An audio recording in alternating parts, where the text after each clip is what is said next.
Welcome to episode 54 of Everything Sports with Aman and Evan. I'm your host, Aman Karni, And I'm your co-host, Evan Garber.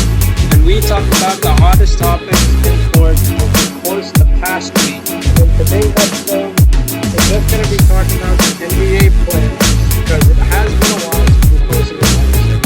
Keep in mind, school comes to an end, and there's like final exams and stuff. But once school is over, we're going to talk about NBA finals, MLB, football. We're going to be talking about everything because I know you guys are waiting for that. But today will just be an NBA playoff episode, specifically the conference finals. So let's just start in the East, man. What are your thoughts on what's going on with the Miami Boston Celtics series?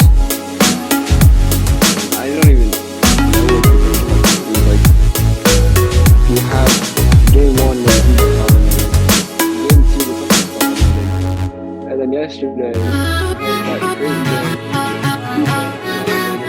came back, four key players got injured, they were able to win the game. Like, I don't even know what's happening. I don't even know who's gonna win, to be honest. Exactly. Obviously, I got clowned for picking the Bulls to the conference finals, rightfully so. But you see, the Miami Heat, this is the most confusing part.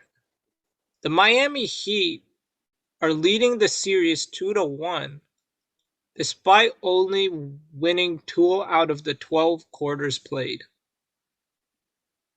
That's crazy. Like, you would think the Boston Celtics would be up 2-1, 3-0, but winning 2 quarters out of 12 and that team is still up 2-1, that's kind of crazy. What do you think? Yeah, that's just insane. Uh, I don't even know how you do that as a team. Like to get blown out, you had to get blown out in that quarter that you lose.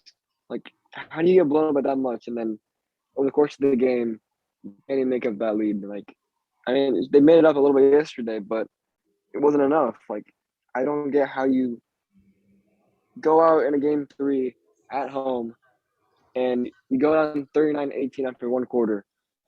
Like that just can't happen, especially in game three, one of the most important games of the series at your home stadium. And I it might come mean, back to haunt my custom. yeah, like, they did claw back. Like, we were together watching this game with a friend, and he said that Miami Heat will hold on. But I remember at halftime when we were eating dinner together, it was like a 25-point lead, and then it was cut to 15. You're like, watch, the Celtics are going to come back like the Warriors did. You were actually pretty close. I think the Celtics cut it to 2 points in the fourth quarter, but then after that, Bam Adebayo played like the Bam Adebayo we all know him to be and all expect him to be. But Jaylen Brown probably had one of the most ugliest 40-point games I've seen.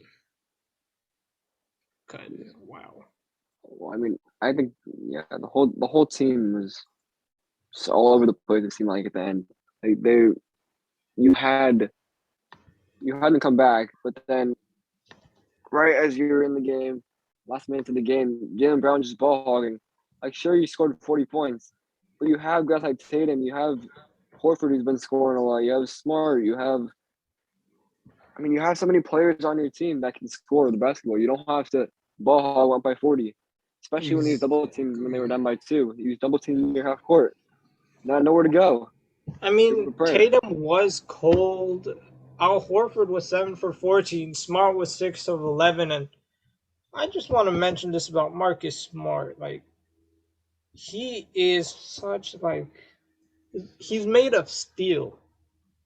Like, when we saw the replay of Marcus Smart's injury, that was such an ugly way he injured his ankle, I think it was. I thought he'd be done for the rest of the playoffs. What was your initial reacting to Marcus Smart's injury? Yeah, I thought the same thing. I thought for sure if he's up for the series. I was like, oh man, like that could be it for them. But And then all of yeah, a sudden, this 2 minutes later, when we're at a crosswalk walking through downtown, oh, Boston crowd gets hyped when Marcus Smart returns and immediately hits a three. Like, this guy is made of steel. Jason Tatum got hurt, had some shoulder injury, came back. Kyle Lowry got hurt. PJ Tucker got hurt. Jimmy Butler didn't even play the second half. And I mean, Jimmy Butler is expected to play, and I just told Evan this right before we recorded. There's like six different Heat players questionable, even though Jimmy Butler is likely to play game four. I'm still going to mention this. Jimmy Butler, questionable. Kyle Lowry, questionable. Tyler Hero, questionable. PJ Tucker, questionable. Max Drews, questionable. And then Gabe Vincent, questionable. Like, and then let's see. On the Celtics, you got Marcus Smart, Jason Tatum, who I'm pretty sure they'll play next game. Maybe not Smart, because that was such an ugly injury. Robert Williams was out too. Like, it's getting, this is such a physical series, and I mean, I feel like some of us expected this with the way Miami plays defense, with the way Boston plays defense. I expected it to be such a physical series, but both teams have dropped over 100 games, which I think is actually more than I thought. Like, even though it's been low 100, Boston did get 127 in game two. It's like it's actually been kind of an offensive series more so than defense, in my opinion. But the defense Miami played in the last game, much of it was unforced turnovers on Boston's side. Because when is the last time you heard of a team getting 19 steals in a game? Can you even believe that? Miami got 19 steals in a game. If you don't believe me, search that up. Because Boston, they had, let's see, a total of 23 turnovers and 19 of those were steals. So, and this is all at home. What is your reaction to 19 steals in a single game? I don't even know how it's possible, honestly. And like, sure, they have good defenders on that team, but you don't have very many guys on that team that you know as like steal, like guys who are going to get steals every single game. Like you had Bam with four, Tucker with three, Lowry with four, Butler with two, Oladipo with four, Caleb Benson and Martin even got one. So I think it was just an all around. I wouldn't say it was an all around good defensive game. It was, I mean, it was good, but it wasn't great. I think a lot of them were just that Boston was playing pretty carelessly, especially toward the Yeah, end. like, I mean, you said it um, at the beginning when we first started talking about it. Game three is an important game. Like, KOT4Q also said it in one of his reactions on YouTube. Game three is one of the most important games in a series, because when a series is 1-1 and the teams are tied or a team is up 2-0, this tells you a lot, because now you're shifting home court advantage. And obviously, in recent times, home court advantage hasn't mattered as much, because this entire Miami Boston series, the teams have been winning every alternate games, and I feel like you'd get that, and eventually Miami would win in seven. But still, like, game three is that important game. Boston was on fire game two, and then cooled off in game three. So this is gonna be an interesting series to say the least, because yes, Miami had 19 steals. As Evan said, many of them were unforced. So it wasn't that Miami Heat defense was great. It was just completely careless basketball by Boston. So I think they need to clean it up. And it's been actually a more offensive series rather than defense, like I said earlier. So we'll see. I chose Miami in seven. I know you chose Boston in this series. I think it's going to be back and forth. And now let's switch to the Western Conference Finals between the Golden State Warriors and the Dallas Mavericks. And Golden State has a 2-0 lead going into game three today in the evening. What are your thoughts on how this series has been so far? I mean, obviously, I'm a little biased here, but it's been a great series. Uh, I'm a Warriors fan, so of course I'm gonna say that. But game one, okay, game one, that was just fun as a fan, dominating the heck out of them. But in game two, I honestly thought there was no way that we were gonna come back. Uh, I even changed channel like in well at halftime. I changed it obviously, and then I was like, I don't really care. I don't need to watch the game anymore. It's over. Changed to the Giants game, and then like 5 minutes into the third quarter, I'm like, we're down by 8. How is that possible? And I honestly still can't believe we even won that game. Yeah, and the Warriors, I mean, they consistently have the most random, random, random runs in basketball game. Like I remember towards the end of the regular season, they somehow caught up with Utah and went on like some 18-0 run, like 6 threes in a row, something crazy like that. And then yesterday, it's the same case with Boston. They always turned the ball over so much. Draymond had one of his worst games, I'd say. I mean, not in his career, but for sure one of his worst games ever. And then Klay Thompson, Stephen Curry. Klay Thompson was cold. Cold. I mean, one of four, 15 points though, and that came primarily in the second half. You had a clutch three. And then Steph played amazing throughout the entire game. 3 turnovers, and the Warriors still collectively had 13 turnovers to Dallas's 12 turnovers. So it was balanced, but you got Luca going for 42, Jalen Brunson going for 31, Reggie Bullock going for 21. So, I mean, I thought Dallas was going to win, and it would be a 1-1 series going into um, Dallas for games three and four. Like, I literally told my mom that you can watch whatever show you want to watch because it was a 19-point game by then. And then Luca made a deep three before halftime.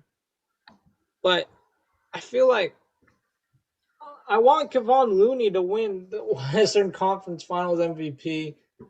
It will go to Steph, in my opinion, just because of the name. And Kevon Looney has stepped up big time. I just want to say, like, when he was a free agent, I was like, they shouldn't resign him. He doesn't really do anything. He's inconsistent. And all of a sudden, game six happened in the Memphis series, 22 rebounds. And then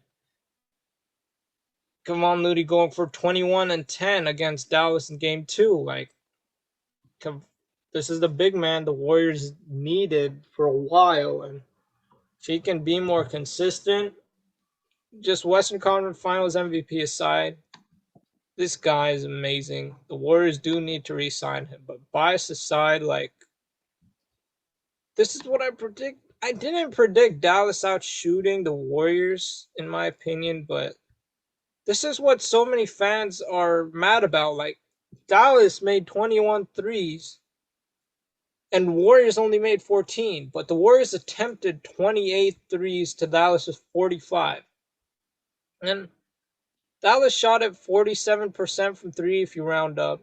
Warriors 50%. So this is what falling in love with the three really means. And it might be a game plan, it might be a strategy, but NBA fans are getting mad about it. And I kind of understand where they're coming from because we had Houston Rockets missing 27 straight threes in one game. Like, I never really get players falling in love with the three, especially when they're in control of the game.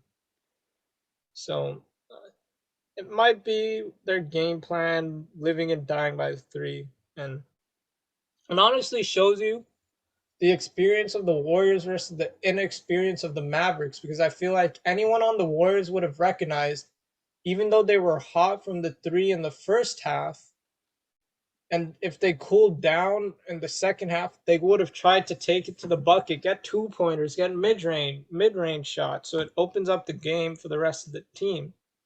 But Dallas just kept shooting threes, and didn't work out for them.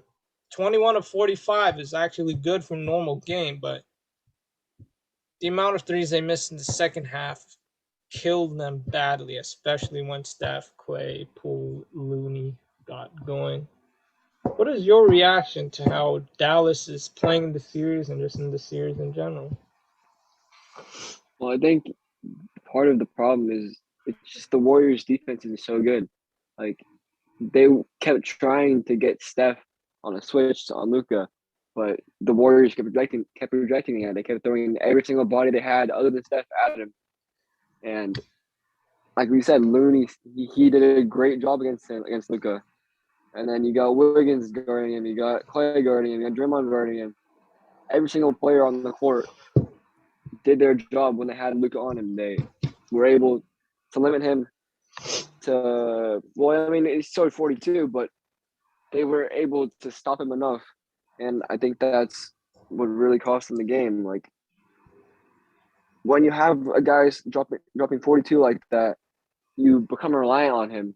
And then you get the three and you're like, well, wait, what am I supposed to do? Like I thought Luke was gonna do everything for me, like he always does. But the Mm-hmm. Warriors defense was just so good. They couldn't get anything going at the in the second half. Exactly. Like we'll see what happens in Dallas. Like the Warriors always close it out at home in 5 games or 6 games. Like they did sweep Portland in 2019 in the Western Conference Finals, and then the first round against New Orleans in 2015. So I mean, we'll see. Warriors always come out lackadaisious in games after they won, especially in the Memphis series. They won game one, won game two, no, lost game two, and then won the next two. And then a closeout game in game five, they got obliterated by Memphis. And then their NBA Finals runs too. Like, there's just different series you can point to. But, I mean, let's see. If they win today, it's going to be real interesting because although Dallas has caught up 2-0, the Warriors are not the Phoenix Suns. And I don't just say that as a Warriors fan because Draymond, Steph, Clay, Looney, even though Iguodala's not playing, Iguodala's coaching up guys like Moses Moody who played, Jordan Poole. So he's been a great veteran, kind of like a second coach on the bench for the players. So don't underestimate the heart of a champion because the Phoenix Suns aren't champions and the Warriors are. And that's the difference between the Warriors having a 2-0 lead and the Phoenix Suns having a 2-0 lead. So, any more thoughts before we end off the episode? I mean, I honestly think that the Mavericks are going to win today. I think Luka's going to have a crazy game, and I think that it'll make the series interesting. I think they could easily go to 6 or 7. I mean, we'll see today because it's going to be real interesting if it's a 3-0 lead or deficit. So, thank you guys for tuning in to episode 54. Remember, we post at the start of the week on Tuesday and then normally at the end of the week on Saturday. Have a great week and see you on Tuesday.